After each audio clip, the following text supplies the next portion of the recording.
If you like a helmet just like this, go over to greengrind.com and shop some of your favorite mini and life size replica helmets. They have, you can add, of course, the visor, the chin strap, different helmet types as well. On the website, they have NCAA teams. They have all the NFL teams. You can go in there and shop some of your favorite sports football teams and get a helmet replica just like this. So go over there, use my promo code PITSYN at checkout as well, PITSYN, and get yourself a discount at checkout. So go over there and shop now.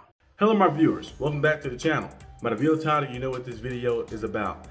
Earlier, I made a video, news and updates, of course, by Steelers news and stuff. And I made that video. I told you guys I'm making another video later today, and I mentioned the topic a little bit in that video. I want to dive into it a lot more. TJwatt, is TJwatt future in Pittsburgh in Jeopardy? That's a big question that's been circulating around for the past few days. As you guys know, people seen the cryptic post of TJwatt posting on social media, posting a little, I think like the peace fingers and stuff. I don't have Instagram, so I don't be seeing all the extra stuff. But he posted like the little two peace fingers and a little bit in the sense that people thought that meant like he was leaving or something. But it could just be a picture maybe he posted, or maybe it could be like just a little bit of a stir up like that. As you guys know, TJwatt is on the last year of his contract, and we all as Steeler fans, and the media, everybody probably think like, okay, most likely the Steelers will most likely definitely bring TJwatt back, sign him to a contract extension, and see how things shape out, because he's a very good player. If it's a player the year before, multiple first-team All-Pro selections, we got like 5 or 6 of them. He's a very good player. He's on his way getting to the Hall of Fame. Has the most sacks in Steelers history as well. I know they didn't count the sacks through Green's whole career. He probably had the most probably right now. I know James Harrison had the record at first, but TJwatt has the most sacks, in Steelers history. So he's a very good player, future Hall of Famer player. But the Steelers, right now in the contract year with him, negotiating, kind of like GP as well. So we'll kind of see what the Steelers are going to do. Now we know some notable counterparts of his, like Max Crosby. He got paid, I think, 3 years, $160 million extension.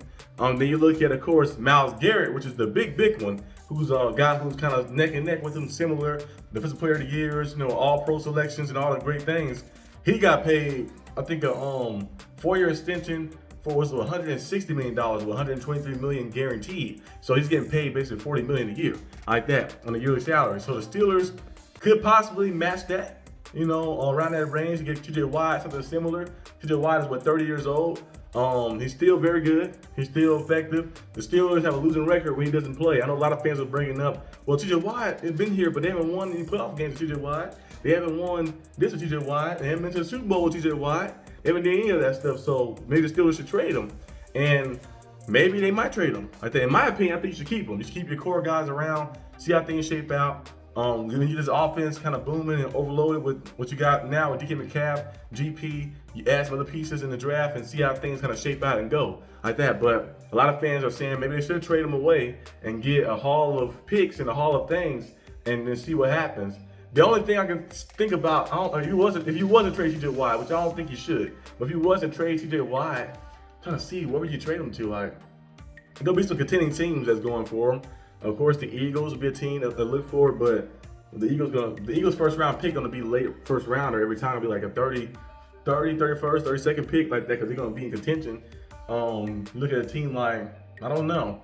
If I would be like, hey, I'll try to look for a team with a quarterback like that. If you was to trade him like that, and if you was thinking about doing that, be like, let me trade TJwatt for a team with a quarterback. I don't know, Kyler Murray, and then maybe a little more than that, or something like that. Maybe add some more stuff to it, of course. Maybe TJwatt and like a 4th for Kyler Murray and like a 1st or something, or a 2nd or something. I don't know. I think you was to trade TJwatt, gotta be for something where you're actually going to get a big dose back. I think you shouldn't trade him. I think you should keep him on the team, extend him. He needs to be a Steelers lifer. But if they was going to approach a trade him, which I hope not, but if they was going to approach, they got to get something big time back, something that's going to have a big impact for us. It got to be a big time move that's going to change some things around and stuff. Because you trade them and things don't work out, they can be bad. You still probably be pretty good because you got Alex Highsmith and you got Herbig, who's good too as well. But TJwatt is a different beast. He brings a different energy out there and change a lot of things for you. He's an amazing player. So I think TJwatt should stay in Pittsburgh. Steelers should try to find a way to extend him. I don't know if they're gonna be able to reach that $40 million a year extension they're looking for. If they do that, they might not be able to pay GP, but I think they might. I feel like you should trade GP instead, actually. That might be the one that should happen. Because a lot of people have been saying, like, should Steelers extend GP contract? I feel like you should trade GP.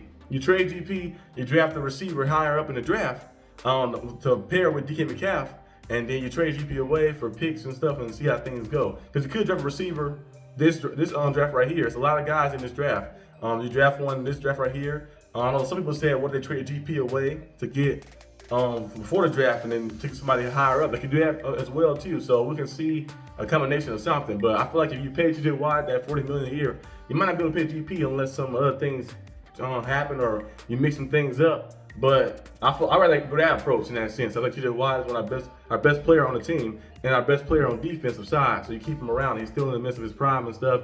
So you bring him, you keep him here, extend his contract, and then you see how things kind of shape out a little bit. And maybe if it don't work within the first 2 years in, then you might have to trade him away. Now, if tjwatt is asking for this, then it's a different story, of course. If he's asking for this and you say you want to be traded, and the Steelers, or like, sometimes you have a little parallel. The player might ask for it, or the team might not say we can't pay him this money that we want to get paid, so we have to do this. But tjwatt is asking for a trade, then you can trade him to somewhere to give you the most compensation back, or overhaul of things and stuff. Maybe first round pick, and maybe some other stuff as well like that to bring in, like that, to utilize that to flip around and add some pieces. So we have to see kind of where things are going to go, how things are going to transpire a little bit. But I most likely think the Steelers are going to extend tjwatt. You probably see that happen. I think you probably see that happen around, maybe after the draft, maybe like April and maybe May-ish, June-ish, or around that range before training camp start up. You probably see that happen. They usually do that stuff around that time. So tjwatt will probably be still with the Steelers and retire here as a Steeler, because his next contract might be his last contract. He signed a 4 or 5 year deal, play his career out here. Amazing football he's going to play, of course, as well. So I think it'll be nice. But we'll have to see what happens. Let me know down below what you guys would do. Would you trade tjwatt away? Or would you extend tjwatt and try to meet him at that $40 million, or around that range of $40 million-ish? Or any other scenario, if you pay him $40 million, you might not be able to pay GP. But you can also find a lot of receivers, of course, in the draft that can do similar things as GP without the headache as well. And for cheaper too as well. So you can find some different things, different combinations. So we'll see what the Steelers do. But that's all I have for today's video. Hope you guys enjoyed this video. If you really like to subscribe for more content, and I'll see you guys next time on the channel. Peace out.